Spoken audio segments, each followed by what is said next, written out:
We like that space. We'll talk about FMCG in a bit. My colleague Shilpa Rani Peta, in fact, is in conversation with the management of Godrej Consumers on the quarter gone by. They're looking forward to a better monsoon for better sales in the mosquito repellent business as well. Let's listen in. GCPL, thank you so much for speaking to Bloomberg TV India. So, if you could quickly run us through the numbers for this quarter and what has really led to a good profitable growth this time? I think the hallmarks of our performance have been very consistent, resilient, profitable growth. In India, the growth was volume-led, where we had about a 9% growth this quarter. This has been continuing over the last few quarters. So for the year, we had an 11% volume growth. So India has been a very strong volume growth-led story. International also, we saw strong across-the-board performance with an 18% constant currency growth in sales. And growth was led by Africa with a 26% growth, but equally strong growth in the UK, in Latin America, and a recovery of growth in Indonesia. Along with good sales growth, we have seen very strong profit growth as well. And for the year, our net profits grew by about 23%. So we talk about international business, market analysts say that in the next year they estimate a good revenue growth for GCPL. But talking about the international markets, really, where do you see this revenue growth and coming from? Would it be Indonesia, Latin America, Africa? Where do you really see the best growth coming from? The interesting thing for us is that about 30% plus of our business is from Indonesia internationally, 30% plus is Africa. We've also now announced a new acquisition in the US for the African market as well. So I do see strong growth coming from both Africa, continuing growth in Latin America as well. Indonesia, our growth was 13% last quarter, but the country is going through a macroeconomic slowdown.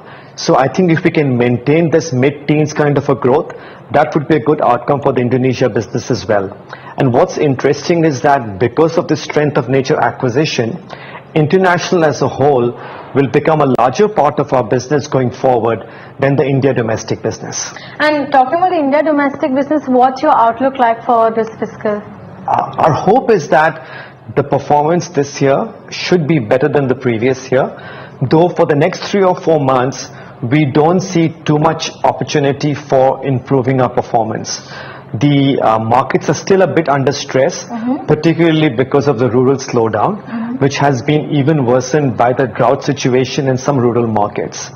I think if the monsoon turns out to be good, and as you start seeing the impact of the government's thrust on rural, the second half of the year should lead to a much better performance than the first half of the year.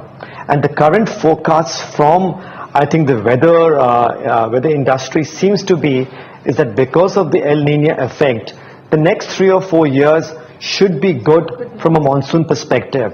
And if the GST can be passed, I think medium term, the opportunity for better growth and demand seems to be very positive in India. And if we talk about category-wise performance this quarter, if you could tell us which are the categories that really delivered growth, but I believe soaps had seen some lackluster there. Could you run us through the reasons for that? Yeah. In terms of volume growth, I think we've seen strong volume growth in insecticides, in hair colors and soap. So even in soap, we saw very strong 10 to 11% volume growth. On soaps, just given the intensity of competition and the kind of promotional offers that you are seeing in the market, value growth was negative. But as far as volume growth was concerned, still very healthy in the soap segment as well. But because palm oil prices have come down a fair bit, I think players have enough room to be able to reduce prices, pass the benefit on to consumers, as well as to ensure good profit growth. Pankaj, thanks for being patient through that. That's the GSPL management. Let's talk about FMCG. Marico's trading near